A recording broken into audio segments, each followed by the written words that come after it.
So I wanted to take a few minutes with this video to talk about 3 interesting PlayStation 5 stories, and if you could hit that like button on the video, thank you to those that do it, and as always, it's very much appreciated. Now, the stories I wanted to cover in today's video includes the big day tomorrow with Silent Hill, with the Silent Hill and Metal Gear Solid Remake rumors, Sony's development plans going into 2023, and the PlayStation 5 SSD upgrade providing surprising results that should make many happy. First, yes or no, have you been invited to the PlayStation 5 beta or not at this point? I only recently got invited and saw others on Twitter get invited as well, so I'm curious if more of you have gotten the chance to test out this beta on your PlayStation 5. So comment below, yes or no, have you been invited to the PlayStation 5 beta or not? Let me know down in the comments below. Now diving into the first story of the video, Silent Hill PlayStation 5, the Metal Gear Solid Remake PlayStation 5, and Abandoned. So Abandoned has been associated with Silent Hill for some time now.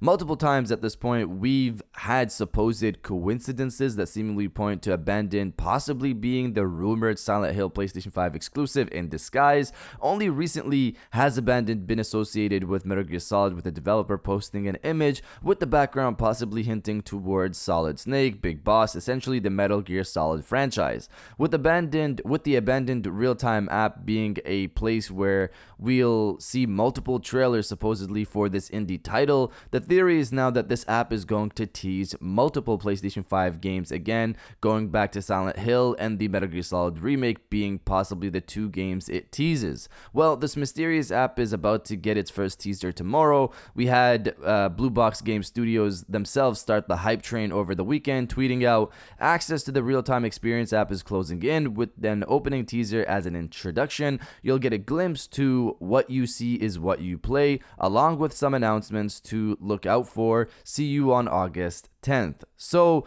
the whole Silent Hill and Metal Gear Solid stuff is just talk right now, but reading this post, it sounds like it's for an event. We're going to have an opening teaser along with some other announcements to look out for. It sounds like some type of event, and with rumors of an August 12th PlayStation 5 event, this could be an exciting week, or it could be a flop and none of this exciting stuff actually happens. Going back to the post though, the part about what you see is what you play is also interesting. I'm assuming this is the real-time trailers aspect of this whole thing, which I still don't get how that works, so I'm definitely intrigued to see the whole process there. I don't think we got anything besides the August 10th date, so I'm not sure exactly what time the first teaser actually goes live. Hopefully we'll get that teaser, that answer later today from their Twitter account, since it happens tomorrow. I'm excited to see what this first teaser is, but I feel that it'll possibly make us have more questions than answers, but let's see how that plays out tomorrow. Now diving into the second story of the video, Sony's development plans going into 2023. Reading from Gaming Bolt, industry analyst Michael Pachter believes Sony is unlikely to commit fully to exclusive PlayStation 5 development until roughly 2023. So when exactly can we expect Sony to fully commit to exclusive PlayStation 5 development?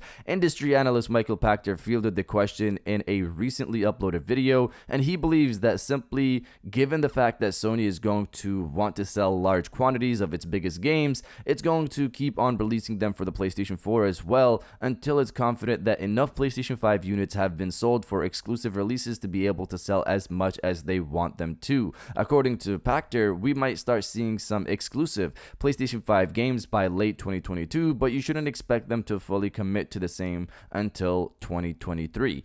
They cannot really ignore the PlayStation 4 until they have enough PlayStation 5s to really cover enough units that they think they can make money on a game, Pachter said. You want to sell about 3 million units just to break even, and if you don't have more than 7 to 8 million PlayStation 5s or 10 million PlayStation 5s out there, you just can't do it. There will always be exclusives early on in a console's cycle because they want people to buy the hardware, so it's chicken and egg. You've got to sell some eggs at a discount to get people to buy the chicken. That's really what goes on the exclusives, but on bigger games, if they want to sell 20 million units, they've got to make an old and new consoles version, truthfully. I think they'll support the PlayStation 4 through 2023, 10 years. So I think you'll probably start to see more PlayStation 5 exclusives in 2022 and probably all exclusives in 2023. So honestly, this is being reported as something, but really it's not some shocking news. We know that God of War Ragnarok is cross-gen, Horizon 2 is cross-gen,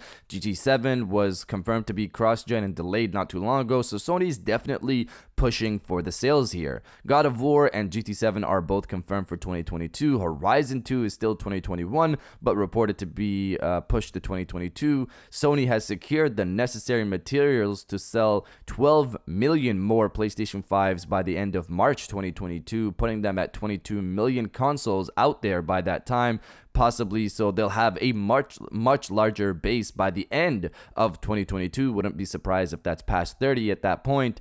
Focusing on first party, beyond God of War Ragnarok, GT7, and Horizon 2, I at most see something like Factions 2 and whatever multiplayer title Guerrilla Games are working on to be cross-gen. After that, something like Spider-Man 2, the next Ghost of Tsushima, whatever it might be called, whatever Naughty Dog, their new IP, whatever they're working on over there, Sony Bend's new title, whatever that is, etc. All of those will be exclusive to PlayStation 5, and all of those are 2023 and beyond titles. So at this point, if they're working on those titles, like maybe Insomniac Games with the next Spider-Man, it's most likely a PlayStation 5 only title. But you guys let me know if you mind that first party Sony exclusives are being made for both PlayStation 4 and PlayStation 5 and not just only PlayStation 5. Do you mind that? Let me know down in the comments below. Now diving into the final story of the video, the PlayStation 5 SSD surprising results. So when we first got the FAQs that went live for the whole SSD upgrade from Sony, there was a lot of information packed in there detailing everything there is to know about the process to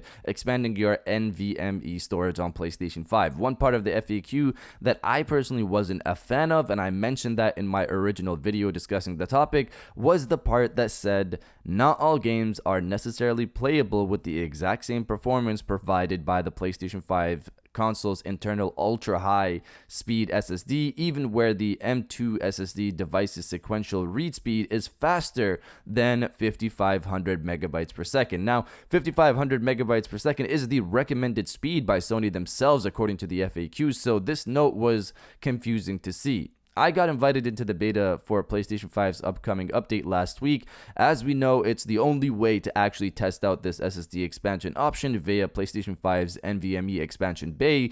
I ordered my Western Digital SN850 SSD and a third-party heatsink and put that together and tested out the SSD expansion over the weekend. The WD SN850 that I got was the 1TB option that has a read speed of 7000 megabytes per second and a write speed of 5300 megabytes per second. I played several games for a good length of time on the internal and then moved them over to the expanded storage. This includes the likes of Ratchet & Clank, Rift Apart, Call of Duty Black Ops, etc. The transfer speed moving these titles over to the expanded SSD was very fast. I moved over Warzone and Black Ops together to the expanded storage at the same time, and it took about 2 minutes and 50 seconds. Those two together, you're looking at 250 to 300 gigabytes, so it was pretty fast. But looking at the performance from playing those titles on my internal versus the expanded storage, I noticed no difference. Jumping between modes, levels, matches, quitting, jumping back in, starting up the campaign, etc.,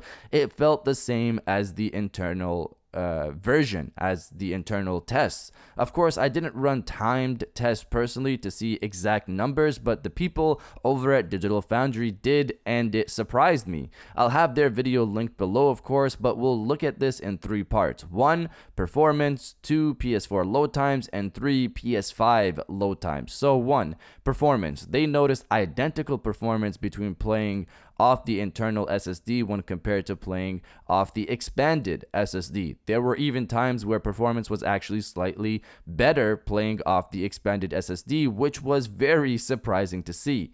The SSD they used was the Samsung 980 Pro 500GB model, which has a read speed of 6900 megabytes per second and a write speed of 5000 megabytes per second. In terms of PS4 load times, for the most part, the expanded SSD actually loaded games frames seconds faster than the internal SSD, which again was surprising to see. They had one case where the internal SSD loaded actually faster than the expanded, and that was with Battlefield 5. But again, they confirm for most of the PlayStation 4 games they tested, load times were better with the expanded storage. Moving over to PlayStation 5 titles, load times here were identical as confirmed by Digital Foundry. In their tests, you'll see millisecond improvements for the expanded storage over the internal, but for the regular player, this is pretty much identical. So this is great news considering in Sony's FAQ, they basically say that SSDs that even have speeds over